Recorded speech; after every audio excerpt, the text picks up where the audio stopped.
Hello, ravie de vous retrouver parce qu'aujourd'hui on va tester ceci, c'est le fond de teint Tear et plus précisément le Mask Fit Red Cushion, donc le fond de teint cushion le plus connu, le plus viral de la marque Korean Tear. Ce que je vais faire pour cette vidéo, c'est qu'on va commencer par aujourd'hui faire le crash test sur la journée. Je l'ai jamais utilisé, jamais porté, je sais pas du tout ce que ça va donner, donc aujourd'hui crash test. Mais dans quelques semaines je reviendrai vous voir et je vous parlerai un peu plus en profondeur de ce que je pense de ce produit.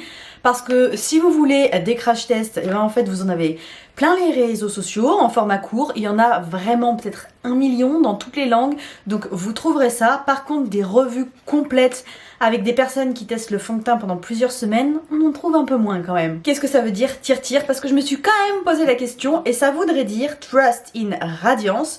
Donc en anglais radiance ça veut dire éclat. Donc voilà. Ce serait à la fois le mantra de la marque et du coup Tear le nom.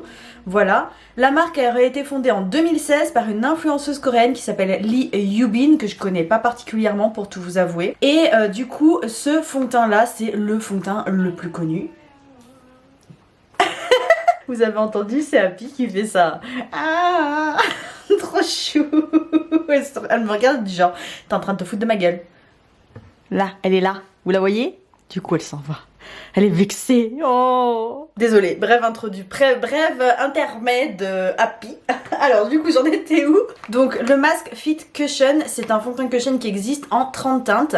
Entre le moment où je l'ai acheté et le moment où je tourne cette vidéo, ils ont augmenté, donc ils étaient pas à 30, ils étaient à 19, puis d'un coup bam, il y avait plein de teintes, enfin un truc du genre, ils ont sorti plein de teintes. Donc pour la K-Beauty, 30 teintes c'est vraiment beaucoup. Vraiment, parce qu'on est plutôt habitué à en avoir 3, 5, allez 6 si on est sympa, mais pas beaucoup plus. Donc là, vraiment, ils ont fait un gros effort et ça, je trouve ça vraiment bien. Ce produit-là, c'est donc la Red Cushion, qui est la plus connue de toutes. Et en gros, c'est un produit qui est un fini mat et qui promet de rester en place sans bouger pendant 72 heures.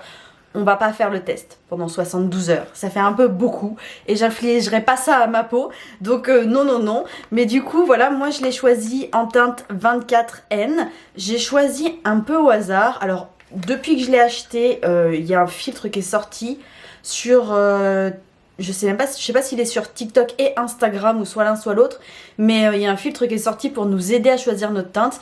Bon bah c'était trop tard, j'avais déjà acheté donc voilà. Du coup j'ai acheté mon fond de teint sur YesStyle. Donc j'ai un code promo YesStyle, je vais vous l'afficher ici, il est affilié. Il offre 10% sur tout le site et oui, si le produit est déjà remisé ça passe en plus. Donc c'est assez pratique.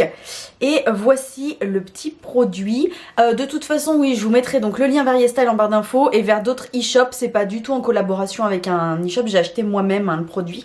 D'ailleurs je vous avais fait une vidéo haul, si vous voulez aller la voir, voilà, de Haul K-Beauty, n'hésitez pas. Et donc le fond de teint qui est quand même pas mal gros en comparaison avec un autre. Ici on a un Clio et ici dans un format un peu plus classique, j'ai envie de vous dire, on a un vieux fond de teint cushion Viti. Donc quand on l'ouvre, on a un miroir, un puff qui est quand même assez grand. Et du coup, bah, comme tous les fonds de teint cushion, ensuite on a... Voilà, donc je vais l'enlever. Mais par contre, je crois que la technologie est basique. Je crois qu'on n'est pas sur une technologie filet ou quelque chose comme ça qui peuvent être un peu plus évoluées dans les fonds de teint cushion coréens. Mais si j'y arrive, vous voyez, on est vraiment sur un coussin, tout ce qu'il y a de plus basique. On n'est pas sur la technologie filet. Je sais pas si je peux vous retrouver, je crois pas que j'en ai encore de fond de teint filet, mais voilà, c'est ça en gros. Ce fond de teint est donc un fond de teint mat haute couvrance qui tient super longtemps sans bouger. On a une super journée pour tester ce produit parce que j'ai la peau normale à mixte avec un des gros problèmes de zone T grasse. Et aujourd'hui, il prévoit 30 degrés cet après-midi, 31 même. Pouah. Donc avec soleil et tout, donc autant vous dire que c'est bien parti pour tester la résistance de ce fond de teint. Ce que j'ai beaucoup vu dans les revues crash test très courtes qu'il y a sur les réseaux sociaux, c'est qu'il faut faire attention de ne pas trop en appliquer, sinon ça fait un peu un effet cakey, donc on va tenter ça. Ma peau en ce moment, de loin, c'est correct, de près... pas vraiment ça. J'ai plein de petits boutons, plein d'imperfections, vraiment. Beaucoup de petits trucs que j'aime pas pas trop, hein, on va se le dire. Donc on va pouvoir voir le niveau de couvrance, c'est pas plus mal. Sans plus blablater, c'est parti. On va pas trop en mettre.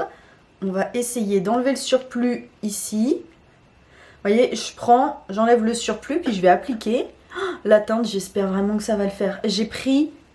Oh, what? Alors, côté couvrance, bah on peut dire qu'il y a de la couvrance, c'est le moins qu'on puisse dire.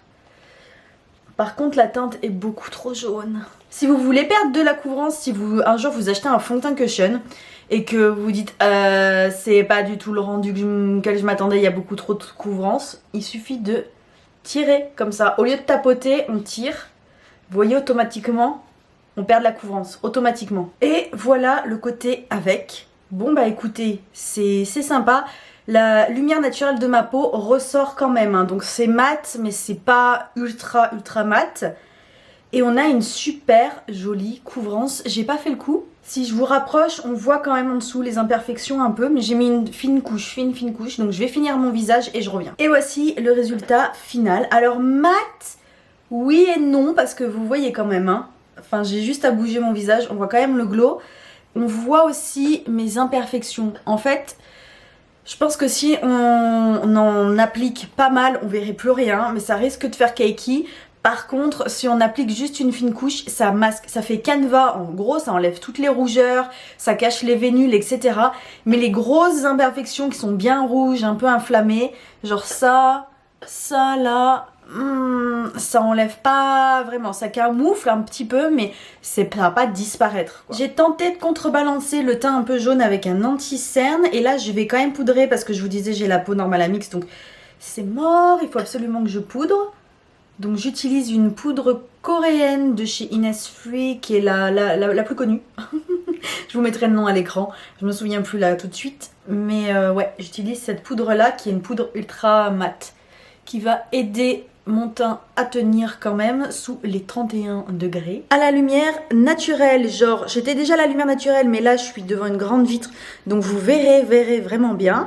Là, voilà ce que ça donne. On a un très joli canevas. De loin, on a vraiment un beau canevas, ça fait propre, ça fait quand même un peu mat, pas trop mat. Au niveau de la couleur, bon vous voyez, couleur là, c'est pas ouf la 24N, j'aurais peut-être dû prendre une teinte en dessous, mais bon, on peut pas trop savoir.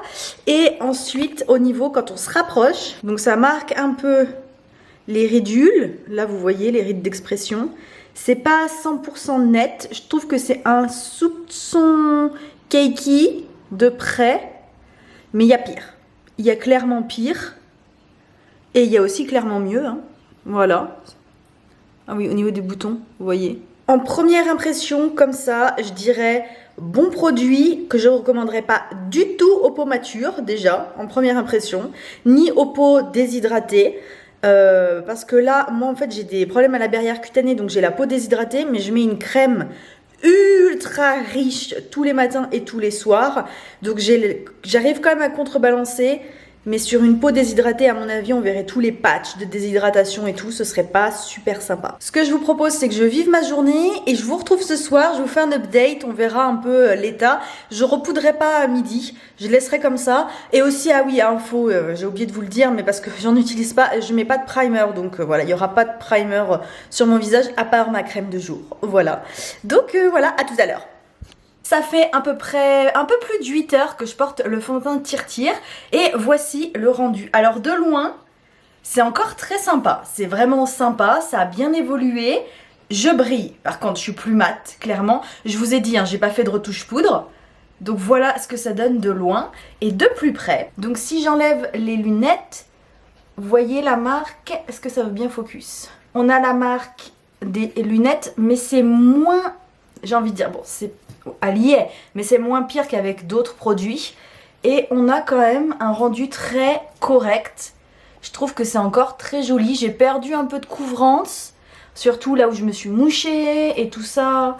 Mais c'est encore très joli. Donc écoutez, pour cette première journée de test du fond de teint Tire, c'est plutôt pas mal du tout. Je vais continuer à le tester pour les semaines qui viennent, etc. Et nous, on se retrouve tout de suite pour l'update après plusieurs semaines. Et bah moi, je vous dis à dans le futur. Ça fait un mois que je teste le fond de teint Tir, donc je peux vous dire ce que j'en pense sur le long terme. Je l'ai testé sous pas mal de types de teintes différents. Comme maintenant il fait genre 17 degrés, tout moche, tout gris, j'ai limite brouillard, donc on est en automne. Mais j'ai aussi testé le fond de teint sous 35 degrés, ultra humide. On a eu des journées, j'ai jamais vu ça, enfin très très humide. Donc j'ai eu un peu d'été, un peu d'automne, un peu de printemps en un mois. C'est l'année 2024, c'est comme ça cet été. Et du coup, je peux vous dire comment ça réagit sur ma peau. Comme vous le voyez sur mon visage, je le porte là. Actuellement, on a un rendu qui est pas mat. Je dirais que c'est plutôt satin. En tout cas, c'est très joli. J'ai poudré ma zone T, mais le reste, c'est pas poudré. Pendant le mois, j'ai jamais utilisé de primer avec ce fond de teint. De toute façon, c'est simple, je n'ai plus de primer. Donc je n'utilise pas de primer et du coup voilà le rendu une fois appliqué, c'est vraiment joli. On a un rendu sur la journée qui va rester joli vraiment très très longtemps. Alors le fond de teint promet 72 heures il me semble, je n'ai pas testé 72 heures, je ne sais pas qui a été testé 72 heures mais non, je porterai jamais un fond de teint 72 heures quoi qu'il arrive, c'est pas trop bon pour la peau. Mais du coup, ouais, il tient pas mal sur la journée, je dirais sur des journées de 7, 8, 9 heures, ça va. Franchement, j'ai vu pire comme résultat, c'est même plutôt pas mal. Par contre, oui, surtout quand il fait humide, je trouve qu'il tient pas. Je dirais pas papa, je dirais pas qu'il tient pas, je dirais qu'il tient moins bien en fait. Quand il fait humide, il a tendance sur ma zone T qui est mixte hein, comme je vous ai dit dans la vidéo, et ben il désagrège un peu, il devient un peu liquide, donc il oblige à des retouches. C'est un peu désagréable, je dois reconnaître, mais que quand il fait humide, donc je ne sais pas. Je sais pas, voilà, ça dépend où vous vivez, donc dans un climat plutôt humide ou pas. Mais ouais, j'ai trouvé qu'il réagissait un peu comme ça. Quand même, globalement, je recommande le fond de teint Tir, il est vraiment bien. Franchement, vraiment un bon fond de teint. J'étais assez surprise au fur et à mesure que je le testais parce que je me suis dit, attends, un produit viral qui est aussi bien, qui est vraiment normal que ce soit viral. Mais ouais, il est vraiment bien. Et ça, je sais pas si ça va être mon préféré. Et je sais pas, faut que je reteste d'autres fonds de teint encore. Mais je pense qu'il va être bien placé dans mes préférés de cette année parce qu'il est top. Je vais vous mettre différents liens en barre d'infos où retrouver ce fond de teint si vous voulez l'acheter avec des codes promo. Donc n'hésitez pas à dérouler la barre d'infos. J'ai code promo pour YesStyle, code promo pour Stylevana, code promo pour d'autres sites. Donc n'hésitez pas, je fais les recherches pour vous et je mets ça en barre d'infos. J'espère que cette vidéo vous aura plu et je vous dis à très vite pour de nouvelles découvertes K-Beauty. Bye!